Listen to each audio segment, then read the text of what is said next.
Kelly M. Henson, and I wanted to share something with you that the Lord has been dealing with me on. When I was when I was 18, like most of us, I went off to college. My parents paid for 4 years. They took care of everything. Well, unfortunately, I played around and I did not graduate on time because my GPA was too low. I moved to Dallas, Texas, and 2 years later, I still didn't have my degree. I was a dropout.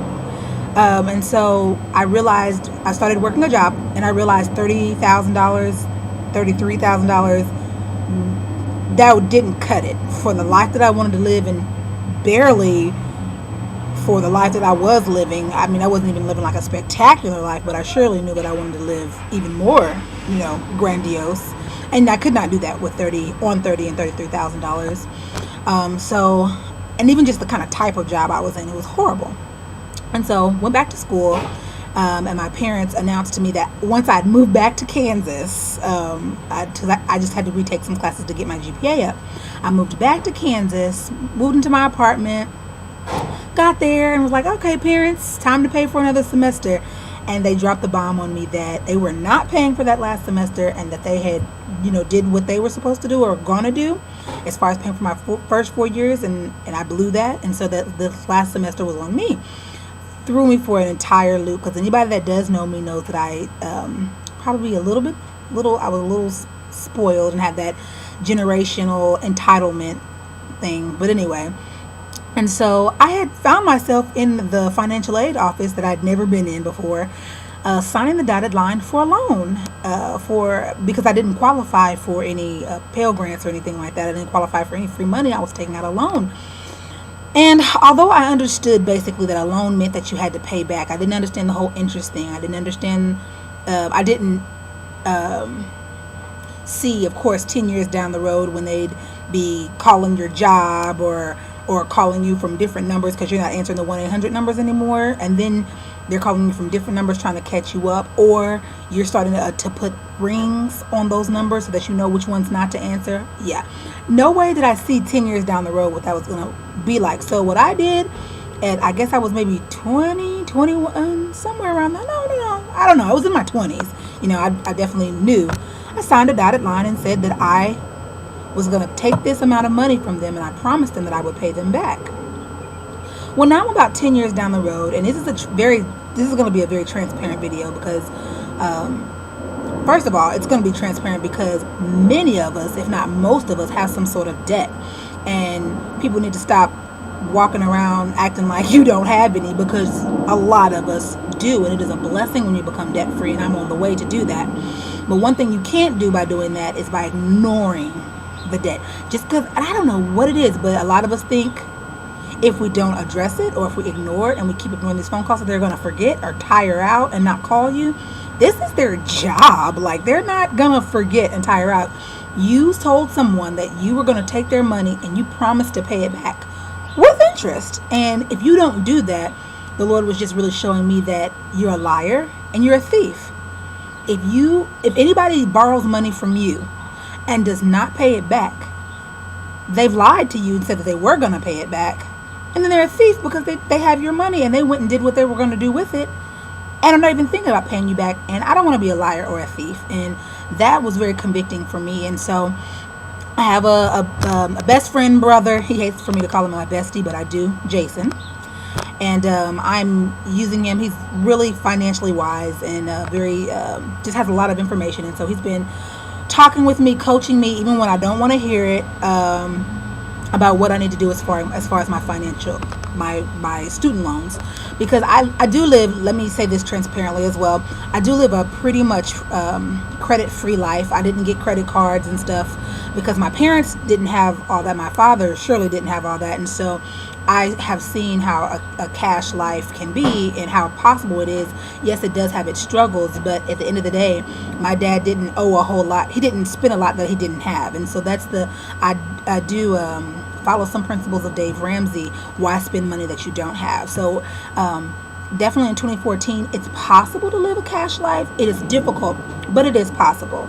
And so I pretty much do try to live as a cash life as possible. I don't have a lot of debt. I have medical bills, of course, because of my blood disorder, TTP, and then I also have my student loans. Now, the student loans, I mean, absolutely have to address those because one day I do want to own a home, and I think a lot of us do too. And so, it come to the point where I had to stop ignoring the phone calls.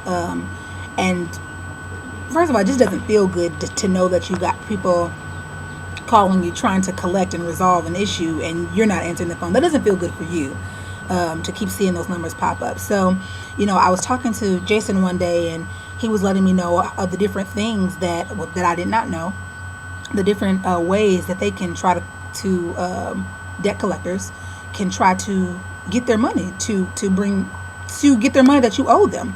Not only, and of course, most of us know about garnished wages, but not only can they garnish your wages, but they can come out after your 401ks. They can come after your bank accounts. A lot of us, you about to get a real shock in your mail because you think you're getting $1,000 back from your income tax. Yeah, you're going to get a nice little letter in the mail that says that 1,000 of your dollars went to your collector to try to resolve your debt issue. And it happens, and they have every legal right to do so. Not only did you take the money from them and tell them that you were going to pay them back, but you're ignoring them. You're ducking and dodging, and they can't find you. You've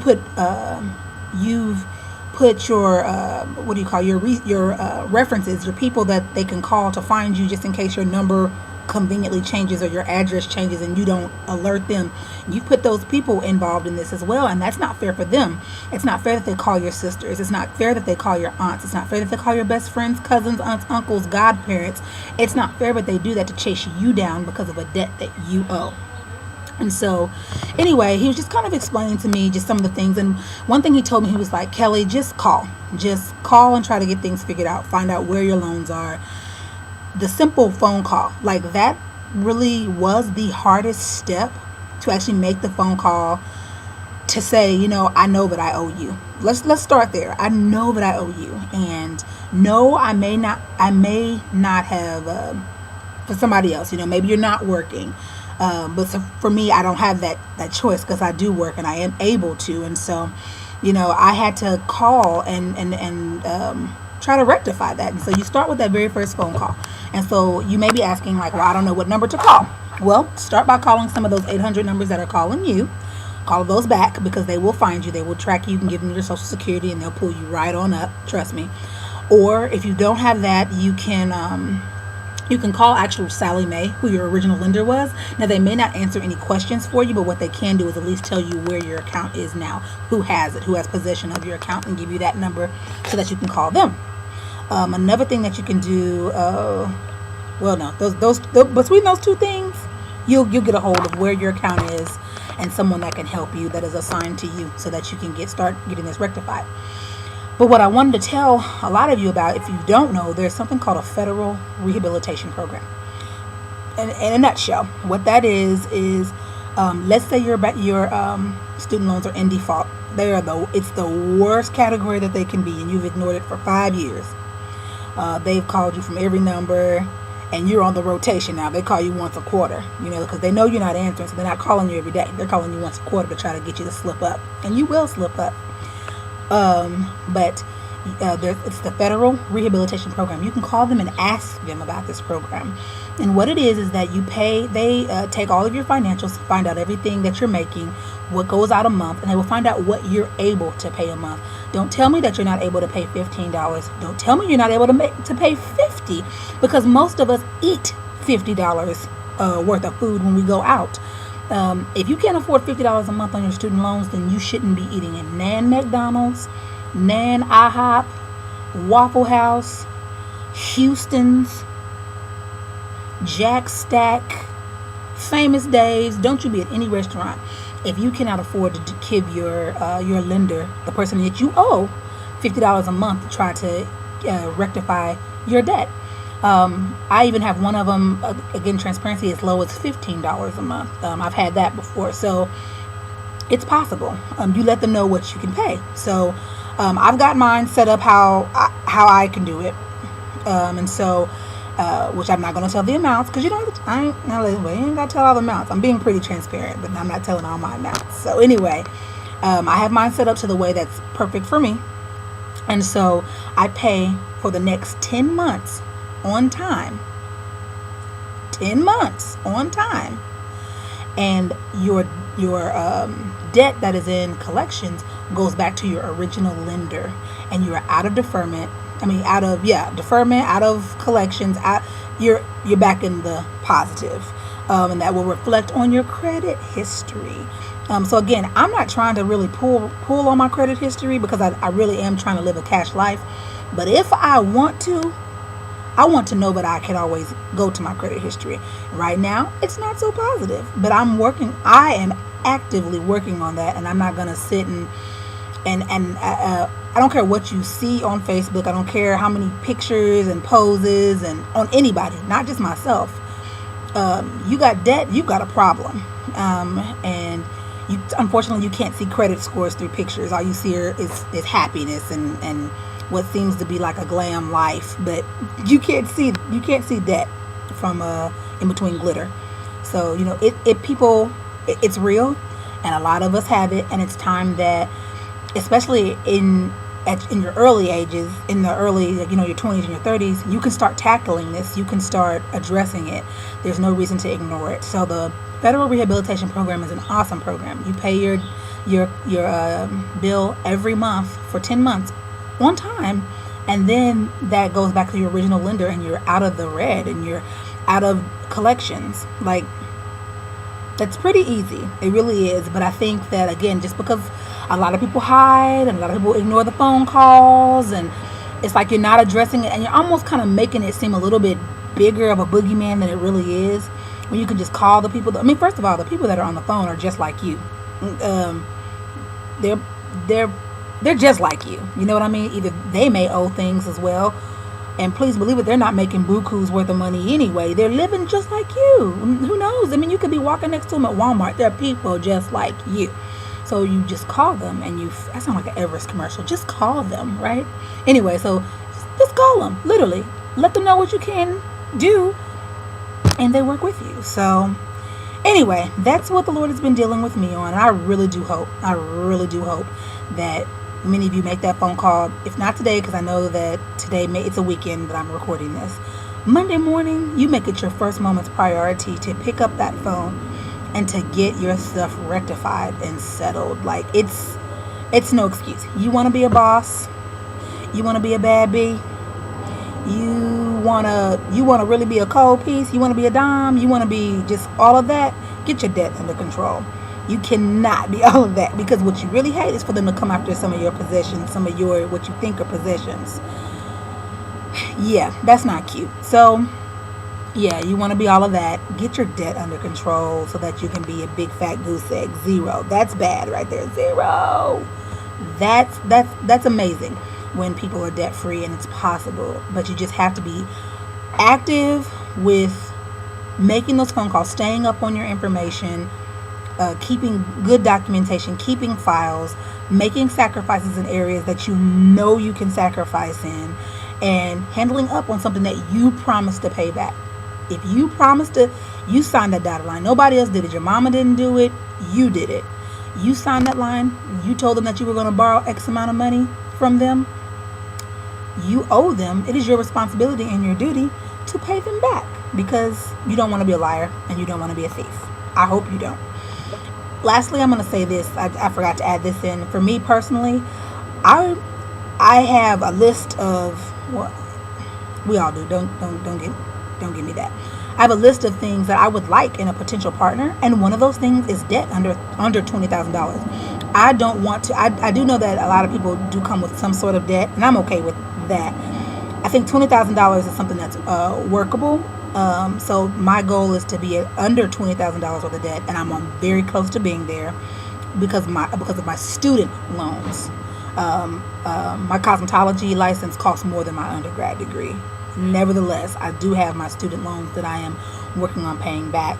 And so it is my desire that I yoke up with a mate that as well has less than $20,000 worth of loans, because, if you have less than, that's something that we can work on together, or if you have less than, I know or believe or feel that that's something that you're working on by yourself while you're single. So I can't ask for someone that has less than X amount of dollars of debt if I have more than that. That's not fair to do that. And so I'm working on that myself because that's what I require. And so that's what I want to be able to have or to show for, because I feel that that is a conversation that you should be having.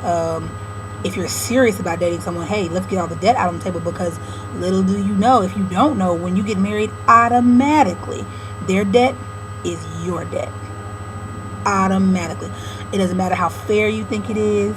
It doesn't matter if it happened 10 years before you. If it is their debt, it is now your debt. And so that is very important for you to remember and keep in the forefront.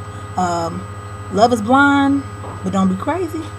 So know the debt situation. Start working on things together. If you want to work on things together while you're dating, that's your business. But hey, know that when you get married, their debt is your debt. Your name's on that, and they will come after you. Yes, they will. I've even heard with child support debt. Yes, ma'am. With your balling self, they will come after you too if he owes. Anyway, that's what I heard, because I don't have no children. But anyway, I'm about to stop. If you have any questions, comments, rate, subscribe, share. Please share. Please share. We can do this. We can do this. It's possible. It doesn't have to just mount up on you and be so overwhelming. It's possible. So let's work on our debt. Let's not be liars. Let's not be thieves. Let's be responsible, and let's pay back and own up and handle up what we have done and what we have, started. So that's it. Kelly M. Henson 3 at AOL.com and www.kellymhenson.com. See ya.